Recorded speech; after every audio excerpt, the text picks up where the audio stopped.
할렐루야. 오늘 또 좋은 날인 줄로 믿습니다. 복된 날이 되시기를 축복합니다. 우리 교회는 좋은 교회입니다. 왜냐하면 마태복음 16장 17절에 보면 예수님이 나를 누구라 하느냐 그렇게 물으셨을 때, 또 너희는 나를 누구라 아느냐 물었을 때 베드로 사도가 주는 그리스도시요 살아계신 하나님의 아들이십니다 그렇게 대답했을 때, 그때 예수님이 크게 기뻐하시면서 바요나 시몬아 네가 복이 있도다 그랬어요. 네가 이것을 알게 된 것, 예수님이 누구신가를 알게 된 것은 내가 내 육체의 어떤 지식이나 노력을 통해서 알게 된 것이 아니라, 이것을 알게 된 것은 오직 하늘에 계신 내 아버지께서 알게 하셨기 때문에 내가 복이 있다라고 하는 말씀입니다. 아멘. 우리에게 있어서 최고의 축복이 뭐겠습니까? 우리의 영혼이 지옥의 멸망에 떨어지지 않고 하나님이 예비하신 그 하나님의 나라에서 우리가 영생을 누리는 일인 줄로 믿으시기 바랍니다. 그런데 이사야가 예언했듯이 많은 사람들이 이것을 보기는 보고 듣기는 들어도 몰랐다는 거예요. 그런데 너희의 눈과 너희의 귀는 이것을 보고 들음으로 복이 있다 그랬습니다. 진실로 복이 있는 사람은 누구냐? 예수님이 누구신가를 아는 사람입니다. 돈 많은 사람이 아니에요. 세상에 권세 가진 사람이 아니고 세상의 부귀와 영화를 누리는 사람이 복이 있는 것이 아니라 예수님이 누구신가를 정확하게 아는 사람, 예수님을 정확하게 알고 믿는 사람, 그 사람이 하나님 앞에 가장 복이 있는 사람인 줄로 믿으시기 바랍니다. 아멘입니까? 그런데 우리 교회는 하나님의 은혜로 이와 같이 예수님을 온전하게 아는 그러한 사람들이 많이 있기 때문에 우리 교회는 복이 있는 교회요, 우리 교회는 좋은 교회인 줄로 믿으시기 바랍니다. 요한복음 20장 31절에 보면은 오직 이것을 기록함은, 이것은 성경을 말합니다. 성경을 기록하신 목적은 예수님이 하나님의 아들 그리스도이심을 믿게 하기 위함이고, 너희는 그 이름을 힘입어서 영생을 얻게 하기 위함이다 그랬어요. 성경은 예수님에 대한 말씀이고 그 사실을 믿는 자들에게 영생을 얻게 하기 위해서 성경을 기록하신 것입니다. 그런데 우리가 이걸 잘 몰라요. 잘 몰라서 성경을 창세기부터 요한계시록까지 가지고 열심히 읽어도 이 구조를 잘 모르니까, 핵심을 잘 모르니까, 그러니까 자꾸 이게 혼란스러울 수가 있는데, 그런데 그래서 이것을 오늘 여러분들에게 도표로 이걸 좀 만들어서 드렸어요. 그래서 오늘은 제가 그 도표를 조금 설명을 하려고 합니다.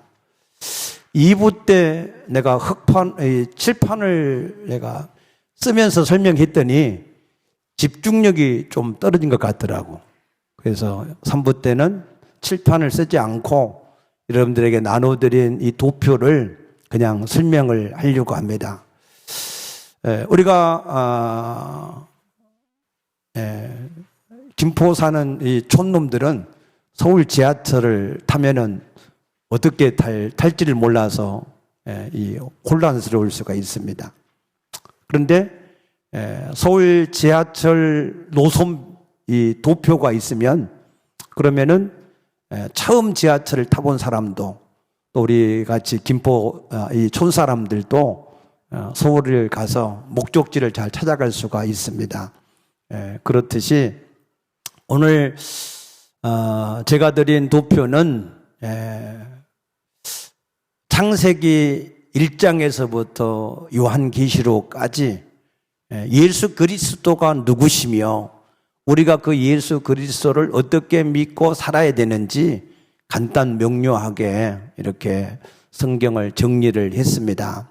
그래서 여러분들이 그 설명을 잘 들으시고 또 그래서 여러분의 신앙의 밑바탕이 되어지시고 또 이번 설 명절 때 또 이런 가족들을 믿지 않는 가족들 만났을 때 이걸 잘 설명을 해서 복음을 전할 수 있게 되기를 바랍니다. 첫 번째는 우리 인간이라고 하는 존재는 행복해야 되는데 우리 어린아이가 태어나면은 두 손을 펴고 태어나요? 깍지고 태어나요? 깍지고. 왜 깍지고 태어나요? 잘 살아보려고, 행복하려고. 그렇잖아요. 누구나 태어나면은 잘 살고 행복하려고 태어나는 것이지 불행해지려고 태어난 사람은 아무도 없습니다. 그런데 우리 인간에게는 이미 정해진 일이 있어요. 우리는 그 정해진 것을 아무도 바꿀 수도 없고 피할 수도 없어요. 히브리서 9장 27절에 보니까 사람이 한 번 죽는 것은 정하신 것이요. 그 후에는 뭐가 있어요? 심판이 있다. 죽음이라고 하는 게 정해져 있다는 거예요. 여러분, 사람이 늙어서 죽는 거 아니에요. 병들어서 죽는 것도 아니고 사고로 죽는 것도 아니고 사람이 죽는 원인을 정확하게 아셔야 돼요. 그런데 사람들이 왜 죽는지를 모르고 사는 사람들이 너무나 많아요. 그 다음에는 죽음 후에는 뭐가 있어요? 심판이 있다. 심판. 우리가 이 땅에서 대충 살아가는 것으로 끝나면 얼마나 좋겠어요. 우리가 소나 양이나 이런 짐승처럼 이 땅에 잠깐 있다가 끝나버리면 모든 것이 다 없이 끝나버리면 얼마나 좋겠어요. 그런데 우리 인간은 이 땅에 산 것으로 끝나지 않고 반드시 뭐가 있다고요? 심판이 있다. 심판. 그래서 그 심판은 요한계시록 20장 13절에서 15절 말씀 보게 되면은 모든 죽은 자들이 하나님의 백보자 심판대 앞에 나와서 심판을 받을 때에 그 하나님의 백보자 앞에는 두 가지 책이 있다. 그래서 두 가지.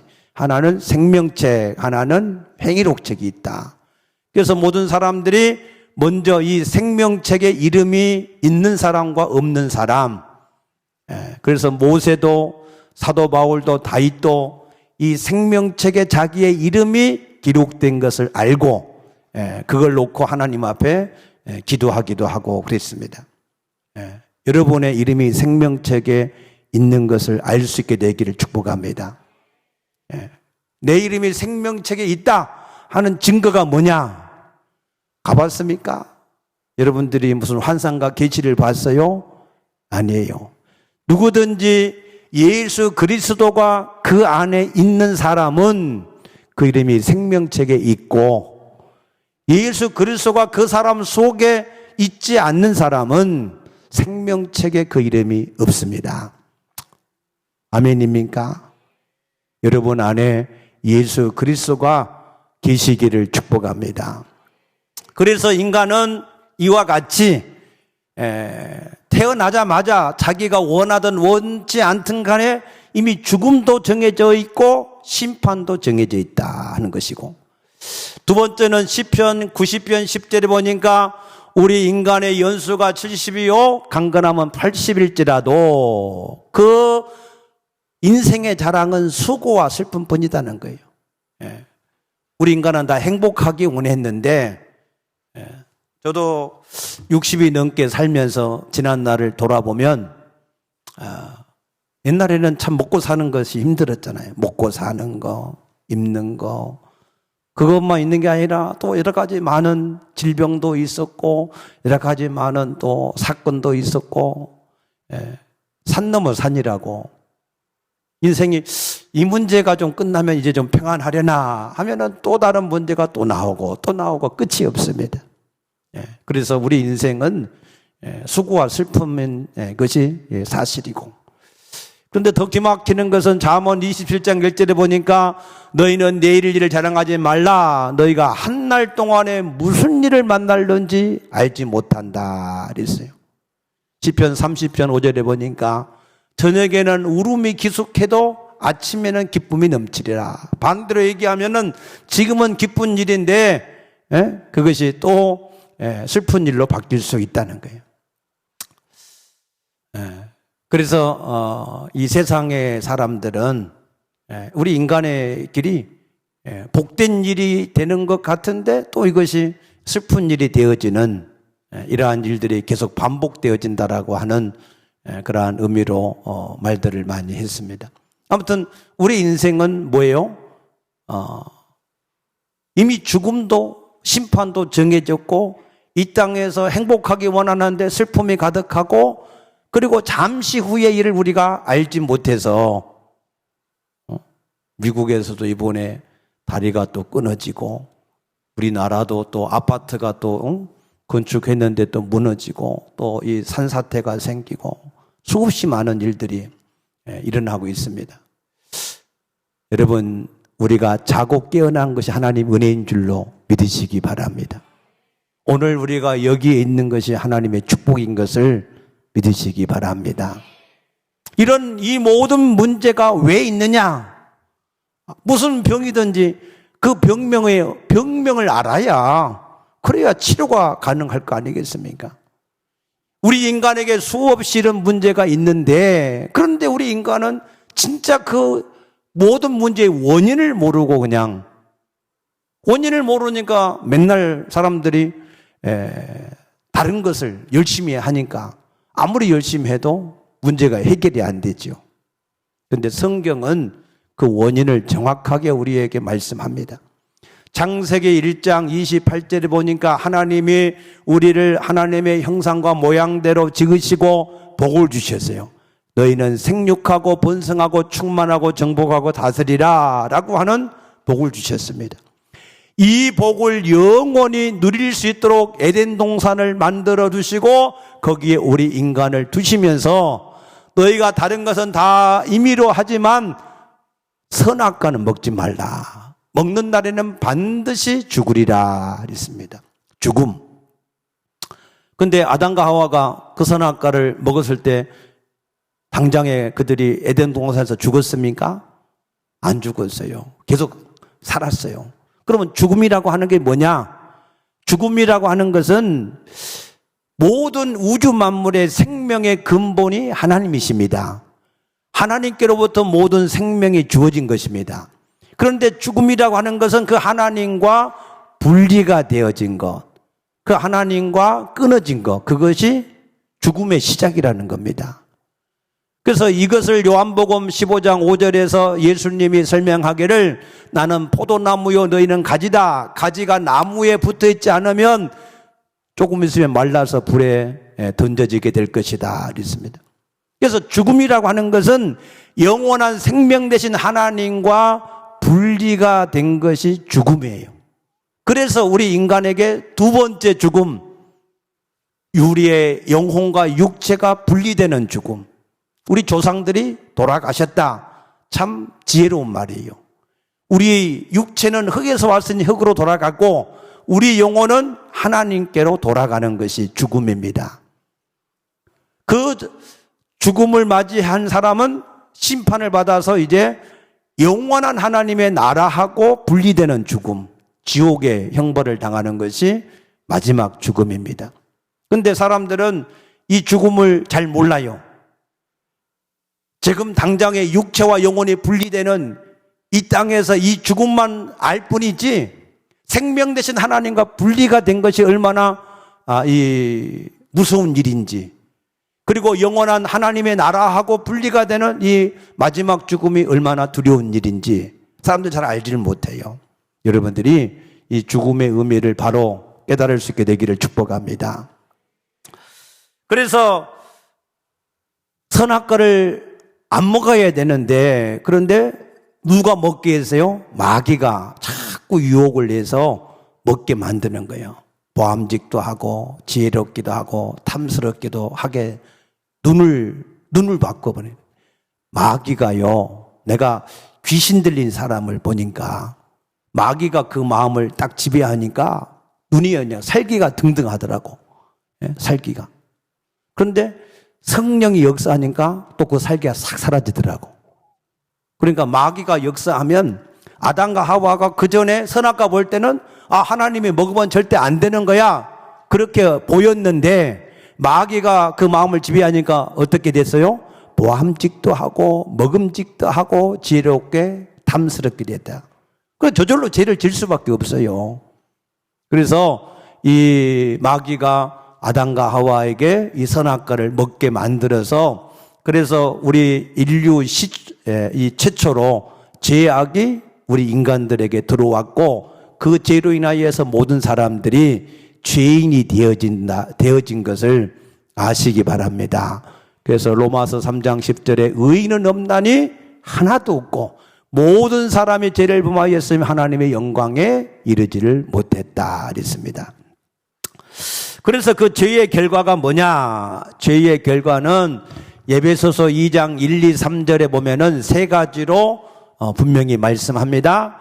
첫째는 죄와 허물로 죽었던 너희다. 죄와 허물로 죽었던 너희다. 그 말은 하나님과 분리가 된 너희다. 그 말이고, 두 번째로는 에베소 2장 2절에 공중의 권세 잡은 자를 따랐다. 이것은 하나님과 분리된 사람은 마귀가, 사단이 그 사람을 붙잡고 공중의 권세를 가지고 역사를 하고 있다라고 하는 것이고, 그런 사람은 에베소 2장 3절에 본질상 진노의 대상. 왜? 마귀가 넣어준 생각을 따라서 자꾸만 죄를 지으니까, 그러니까 계속해서 죄를 쌓아가는 거예요, 죄를.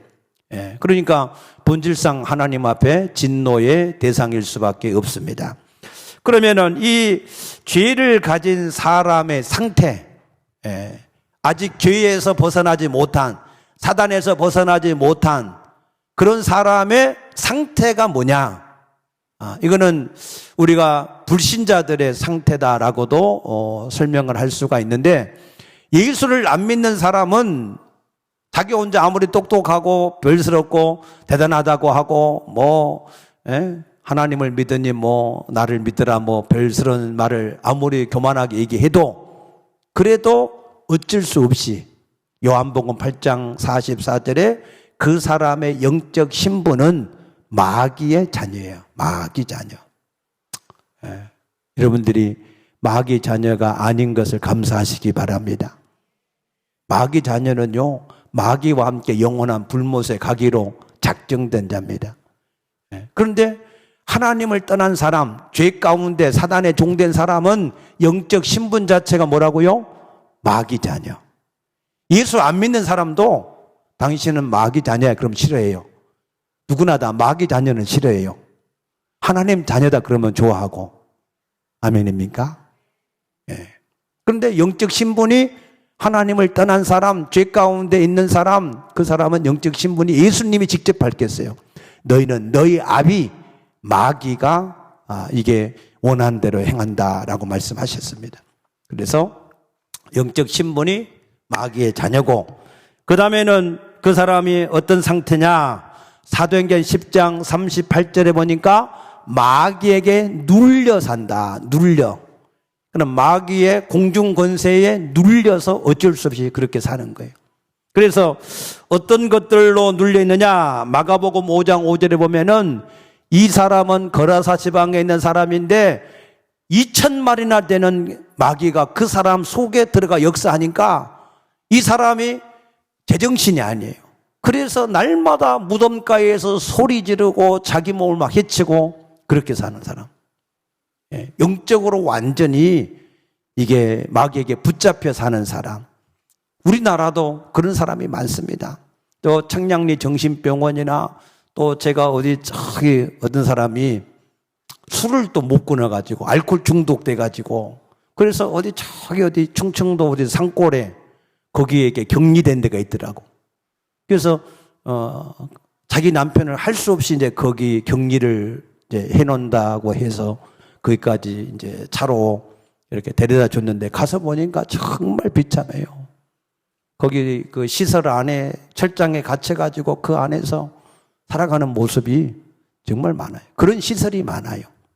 예. 그러니까 영적으로 완전히 붙잡혀 있는 사람들이 많습니다. 그 다음에 정신적으로 마태복음 6장 25절 보니까 온갖 염려, 근심, 우울증, 조울증 이런 그 정신병. 우리나라에 정신병자라고 이렇게 하지 않지만 정신병의 경력을 가진 사람이 70% 넘는다 그래요. 그래서 일반 큰 회사 같은 데는 정신병 이력을 이제 하지 않기 위해서 이게 이 케어 시스템을 동원해서 이렇게 하고 있는데, 근데 대부분의 많은 사람들이 다 거의 다 이 스트레스, 정신병, 염려, 근심, 눌리는 거 뭐 이런 것들이 그 마음을 지배하고 있는 것이 사실입니다.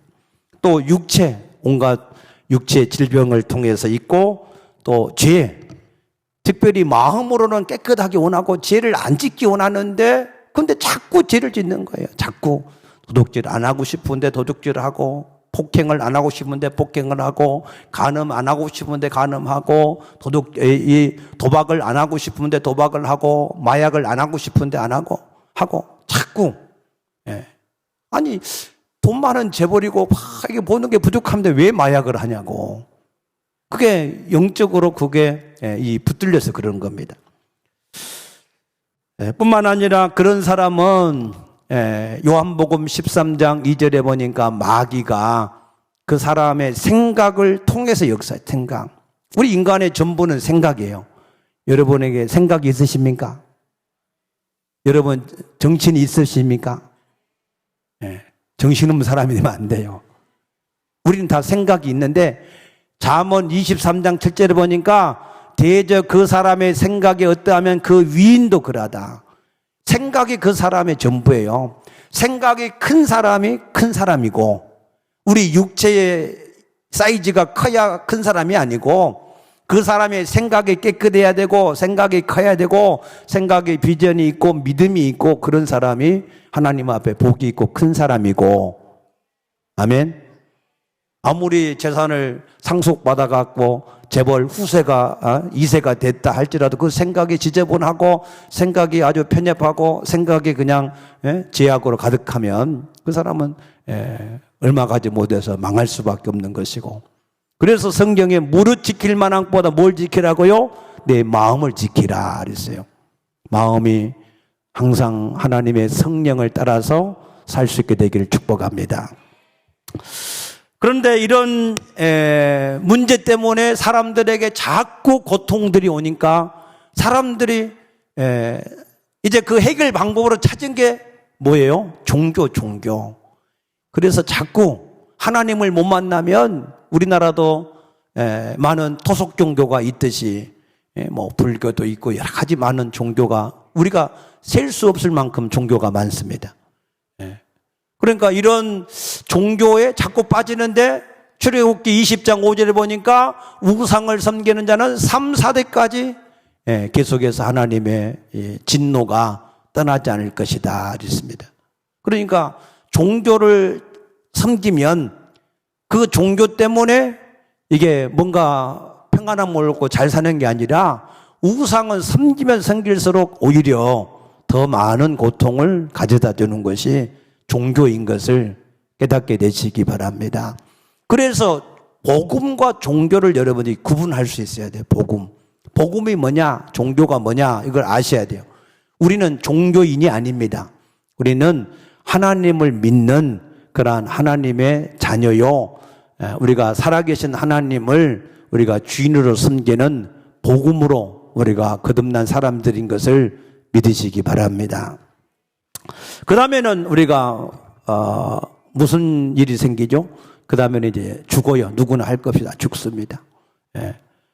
죽는 것까지는 괜찮은데 그 다음에 뭐를 또 남기냐면 영적인 유산을 남겨요. 제사 같은 거, 고사 같은 거, 이런 영적인 유산을 남겨가지고 자기만 혼자 지옥 가면 괜찮은데 그 자식까지도 계속해서 제사를 안 지내면은 불효한다. 여러분 그렇습니까? 여러분은 제사를 잘 지내려면 그러면은 생전에 잘 하세요. 생전에. 아멘입니까? 제사를 사람들이 거하게 지내는 이유가 뭐냐?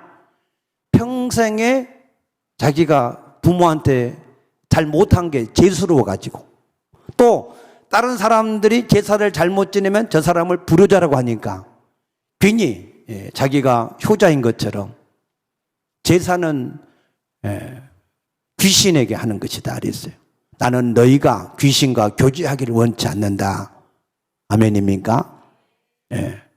그래서 이방인의 제사는 귀신에게 하는 것이기 때문에 괜히 자기도 예수 안 믿고 죽어가지고 그 후손까지 제사를 지내게 만들어서 후손까지 망하게 하는 거, 그게 우리나라의 전통이었다 그러고 그게 우리나라의 문화였다고 그래서, 그래도 우리가 이 땅에 주의 복음이 증거가 되어지고 우리가 하나님을 찾았고 그래서 모든 우상에서 벗어나고 우리가 악한 영을 떠나서 살았기 때문에 우리나라가 이만큼 잘 살게 되어진 것을 믿으시기 바랍니다.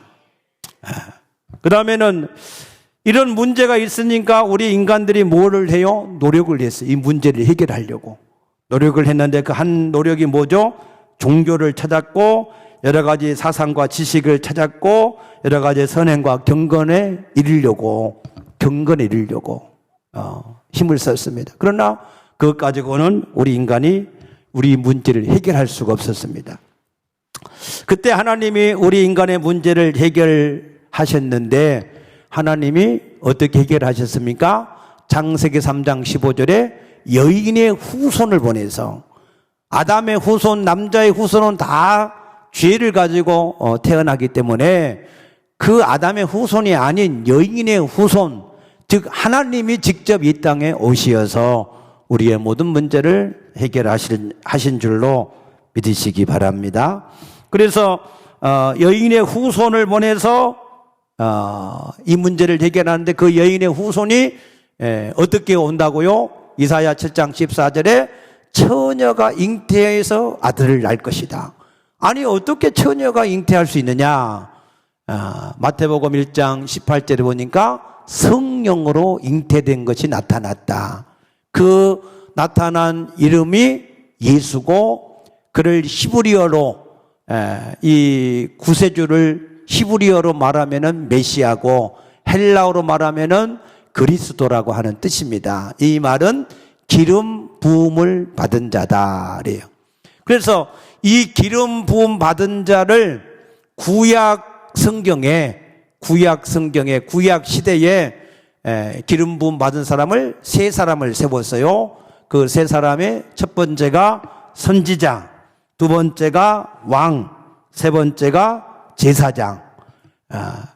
이 구약에 기름 부어서 세운 사람이 선지자와 왕과 제사장인데, 이것은 기름 부음의 완성자로 오시는 예수님을 설명하는 예표, 상징적인 겁니다. 그래서 선지자는 하나님께 돌아가자, 하나님을 만나는 길을 제시한 사람이 선지자고, 왕은 그 모든 백성을 악한 자에게서 지키고 보호하는 게 왕이고, 제사장은 그 백성의 모든 죄를 대신해서 짊어지고 하나님 앞에 나가서 그 죄를 대속하는 게 제사장이에요. 그런데 그 일을 예수님이 오셔서 요한복음 14장 6절에 내가 곧 길이요 진리요 생명이니, 그래서 예수님만이 유일하게 하나님 만나는 길. 아멘입니까? 천하에 구원받을 다른 이름이 없어요. 오직 예수님만이, 왜? 예수님만이 하나님이시고 예수님만이 우리 죄를 담당하셨기 때문에 오직 예수님을 통해서만 우리가 하나님을 만날 수 있을 줄로 믿으시기 바랍니다. 예수님은 요한 1서 3장 8절에 보니까 하나님의 아들이 나타나신 것은 마귀의 일을 멸한다 그랬어요. 마귀가 죄를 통해서 우리를 지배하는 그 마귀 일을 예수님이 오셔서 그 일을 멸하신 줄로 믿으시기 바랍니다. 그래서 예수님 우리의 왕이시고 우리의 주인이신 줄로 믿습니다. 예수님은 우리의 영원한 제사장이 되셔서 우리 죄를 단번에 영원히 해결하셔서 그래서 우리를 그 모든 죄에서 구원하신 줄로 믿으시기 바랍니다. 자, 그래서 우리 하나님께서 우리를 이 메시아 그리스도를 보내서 해결을 하셨는데, 그런데 이것을 우리가 이제 발견을 해야 돼요. 발견. 그래서 예수님이 너희는 나를 누구라 하느냐? 사람들은 나를 누구라 하느냐라고 물으신 거란 말이에요. 그래서 오늘 본문의 16장 15절에 너희는 나를 누구라 하느냐 했을 때 베드로 사도가 뭐라고 고백했다고요? 주는 그리스도시요 살아계신 하나님의 아들이시다 그랬어요. 이 말씀은 무슨 뜻이라고 그랬어요? 예수님은 살아계신 하나님, 나를 창조하신 하나님, 아멘입니까? 나를 창조하신 하나님.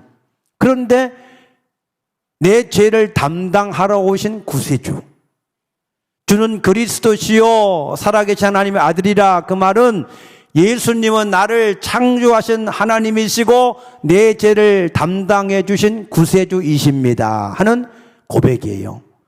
그 고백을 들으신 예수님이 춤을 추고 기뻐하셨다는 거 아니에요. 아멘입니까? 전에는 제자들이 예수님 보고 놀랐어요. 야, 예수님이 물로 포도주를 만들었대? 예수님 물 위로 걸으셨대? 와, 다 놀랐는데 이번엔 예수님이 놀라신 거예요. 바요나 시모나 내가 복이 있도다. 아멘. 예수님을 놀라게 하시기를 축복합니다. 예수님을 기쁘시게 하기를 축복합니다. 예수님은 딴 것 때문에 기뻐한 적이 별로 없어요. 믿음이 없이는 하나님을 기쁘시게 하지 못하나니 그랬어요.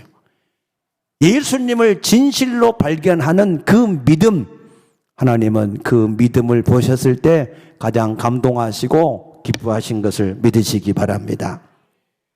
그래서 우리가 그 예수님을 주인으로 알고 그 예수님을 주인으로 영접하는 사람은 그 즉시 우리가 하나님의 자녀가 되는, 마귀 자녀에서 하나님 자녀로 바뀌어지는 생명책에 내 이름이 기록되는 순간이 바로 예수님을 주인으로 영접한 일인 줄로 믿으시기 바랍니다. 아멘. 그래서 그 예수 안에 있으면 우리가 누리는 축복이 있는데 그 축복이 뭐냐? 첫째는 하나님의 자녀가 되는 신분이 바뀌어요. 신분. 하나님이 누구예요? 만왕의 왕, 만주의 주, 영원한 심판자, 전능하신 하나님. 여러분, 만왕의 왕의 아들과 딸이면 누구예요? 나는 왕자, 여러분은 공주. 할렐루야. 자부심을 가지셔야 돼. 내 아버지가 누군데 감히 나를 믿습니까? 내가 누군데? 그렇게 여러분들이 하나님의 자녀의 이게 확신을 가지시기를 축복합니다. 그런 사람은 음부의 권세가 이기지 못해요. 음부, 마귀가 절대로 이길 수 없어요. 그 사람은 망할래야 망할 수 없어. 왜? 나는 질그릇이지만 내 안에 만왕의 왕이 계시니까 누가 하나님을 대적해서 이기겠어요? 아멘입니까? 그러니 걱정할 필요가 없을 줄로 믿습니다. 그런 사람은 빌립보서 1장 6절에 보니까 너희 가운데 착한 일을 시작하시니가 예수 그리스도의 날까지 이루실 줄을 확신한다. 그랬어요. 확신한다. 나를 책임진다 그 말이에요. 이제 하나님이 나를 책임진다. 하나님의 손에 나를 붙들고 있기 때문에 누가 이 하나님의 손에서 나를 빼앗을 수 있겠느냐 그 말입니다. 하나님이 우리를 거듭나게 하시고 우리를 하나님이 이 성화가 되게 하시고 영화롭게 우리를 이루어 가실 줄로 믿으시기 바랍니다. 주님이 책임지시고 인도해 가시는 거예요. 아멘입니까? 그런데 출애굽한 백성들은 이걸 안 믿었어. 그래서 조금만 목마르면 왜 우리를 죽이려고 그러느냐, 조금만 길이 험하면 왜 우리를 이런 고생을 시키느냐, 자꾸 원망하고 불평하고 그래서 그래요. 여러분, 하나님을 좀 믿어드리시기를 축복합니다. 하나님 우리 선한 목자고 우리 아버지시니까 어찌 아버지가 자식한테 생선 달라는데 막 뱀을 주고 떡 달라는데 돌 주고 막 그런 아버지가 어디 있어요. 하나님은 좋으신 분이십니다. 우리 아버지시고 나를 사랑하되 자기 아들 독생자까지 주셔서 사랑하신 우리 아버지이신 것을 믿으시기 바랍니다. 그래서 그 하나님을 믿으셔야 돼요. 그 다음에 특별히 우리에게 뭘 주셨냐? 요한복음 14장 14절에 예수 이름을 사용할 수 있는 권세. 아멘. 예수 이름. 예수 이름 안에는 하늘과 땅의 모든 권세가 다 있고, 예수 이름 안에는 은도 금도 다 있고, 예수 이름 안에는 모든 게 없는 게 없어요. 근데 그거를 내가 마음껏 사용할 수 있는 권세를 주죠. 권세. 귀신을, 세상의 어떤 지식도 어떤 과학도 귀신을 이길 수 없어요. 그러나 예수 이름을 가지고 우리가 대적하면 제가 피하게 될 줄로 믿으시기 바랍니다. 예수 이름을 가지고 하나님께 무엇이든지 구하면, 너희가 내 이름으로 무엇이든지 구하면 내가 시행을 할 것이다 그랬어요. 그 어마어마한 이름을 가지고 여러분들이 잘 사용할 수 있게 되기를 축복합니다. 시도 때도 없이 사용하시기 바랍니다. 마귀도 계속해서 대적하고 하나님께 계속해서 구하고, 아멘. 주신 것을 최대한 활용을 잘해야지. 주신 것을 그냥 놔두고 전혀 써먹지 않으면 그 주신 것이 무슨 의미가 있겠습니까? 사용할 수 있게 되기를 축복합니다. 그 다음에 빌립보 3장 20절 보니까 우리에게 시민권, 천국의 시민권, 천국 시민권. 시민권을 잇는 사람은요, 치외 복권이 이제 이 적용이 돼요. 이 미국에서 우리나라의 대사관을 이제 세워놓으면 그 대사관은 아는 대한민국 안에 있는 땅이지만 미국의 모든 이 법의 적용을 받고 그 대사관 직원들은 다 치외 복권의 권리를 가져요. 그래서 음주를 하고 이렇게 이 차량을 운전하다가도 이 걸리면 우리나라 법이 그를 이 적용을 못 시켜요. 그게 이제 치외 복권인데, 하나님의 시민권을 가진 사람은 이 땅에 살 때 하나님께서 거기에 합당한 이 은혜와 능력으로 역사하실 것을 믿으시기 바랍니다. 그 다음에 사도행전 12장 11절에 보니까 베드로 사도가 감옥에 갇혔을 때 하나님께서 그의 천사를 보내서 그를 그 감옥에서 풀어내셨다 그랬습니다. 하나님이 때를 따라서 그의 천사를 통해서 우리를 도우실 줄로 믿으시기 바랍니다. 그 다음에 로마서 8장 28절 말씀 보니까 그리스도 안에 있는 사람, 하나님을 사랑하는 사람들에게는 모든 것이 합력해서 선이 이루어지게 하신다 그랬어요. 넘어졌습니까? 죄악이 있습니까? 여러분들이 연약합니까? 실수했습니까? 괜찮아요. 하나님은 다 합력해서 선을 이루어 주실 줄로 믿으시기 바랍니다. 그래서 하나님께서 이 엄청난 축복을 우리에게 그리스도 안에서 주셨는데, 이것을 우리가 누릴 수 있는 통로가 있어요. 통로. 그냥 그것을 주신 것을 가지고만 있으면 누릴 수가 없어요. 이게 수돗물이 아무리 많이 있어도 이게 수도관이 연결되어 있어야 물이 내게 흘러오듯이 이 하나님의 축복이 우리에게 흘러 들어오는 통로가 있다 이 말이에요. 그 통로가 뭐냐? 로마서 12장 2절 말씀 보면은 너희는 하나님의 선하시고 기뻐하시고 온전한 뜻이 무엇인가를 분별하라 그랬어요. 그 하나님의 선하시고 기뻐하시고 온전한 뜻이 뭐냐? 디모데전서 2장 4절에 하나님은 모든 사람이 구원을 받으며 진리를 아는 데 이르기를 원하신다 그랬어요. 아멘. 하나님은 한 영혼이라도 잃어버리기를 원하지 않으세요. 99마리 양이 있어도 잃어버린 한 마리 양을 찾으러 가신다 그러셨어요. 하나님은 모든 영혼이 구원을 받기를 원하고 계신 것을 믿으시기 바랍니다. 그래서 이 구원을 하나님이 직접 이루어 가세요. 사도행전 1장 8절에 보니까 오직 성령이 너희 가운데 임하시면 성령이 너희를 예루살렘에서부터 땅끝까지 이르러서 증인이 되게 하실 것이다. 하나님의 일은 하나님이 이루어 가십니다. 아멘입니까? 그래서 우리가 안 한다고 하면 그냥 우리만 거기에 제외될 뿐이지 하나님의 일이 막히잖아요. 나 바울은 죄인과 같이 매이나 하나님의 말씀은 매이지 아니하리라. 아멘입니까? 하나님께서 그 일을 이루어 가시고 그 일이 바로 이 세상의 시간표다. 역사의 시간표. 이 역사가 하나하나 차근차근 진행이 될 때 예수님이 이 땅에 재림하신 날 그 재림에 이 세상의 모든 일이 끝이 나는데 그 일을 이루어가는 시간표가 바로 이 모든 영혼들을 구원해 가시는 일이다 그랬어요. 마태복음 28장 18절 보니까 하나님은 이 일을 위해서 하늘과 땅의 권세로 함께 할 것이고 빌립보 4장 19절 보니까 하나님은 이 일을 붙잡고 살아가는 사람에게 모든 필요를 채워주신다 하신 것을 믿으시기 바랍니다. 그래서 우리가 할 일은 이제 뭐냐? 우리가 뭘 해야 되느냐? 이 증인의 언약을 붙잡아야 돼요.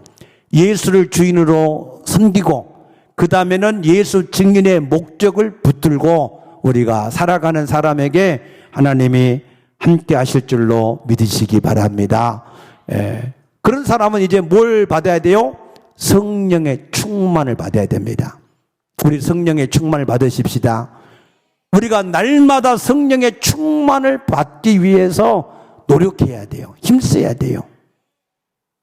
성령 충만을 계속해서 어떻게 받으면 좋겠냐? 골로새서 3장 16절에 그리스도의 말씀이 너희 속에 풍성히 거하게 하라 그랬고 사도 여호수아 1장 8절에 이 말씀이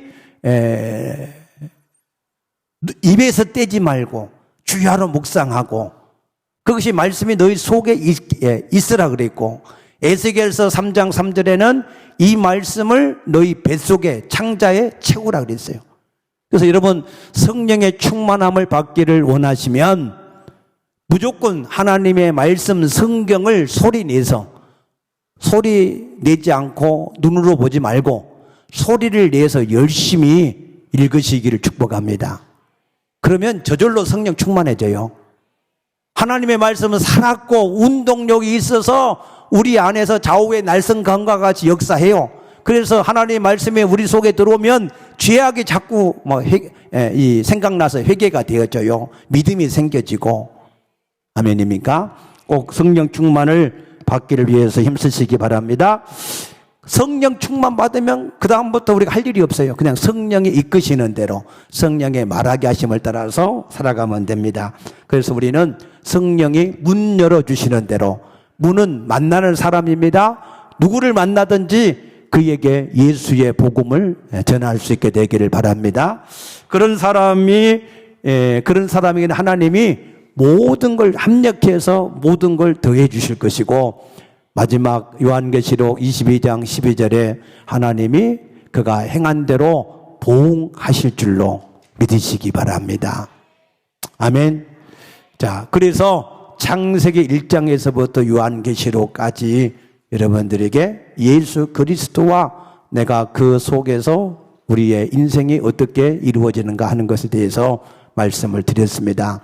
여러분들이 이 말씀을 지금은 시간이 없어서 다 성경을 여러분들이 찾아보지 못하셨지만 집에서 차분하게 이 설 명절에 특별히 할 일 없으시면 여기저기 기웃거리지 말고 여기 하나님 말씀을 찾아서 한번 읽어보시기 바랍니다.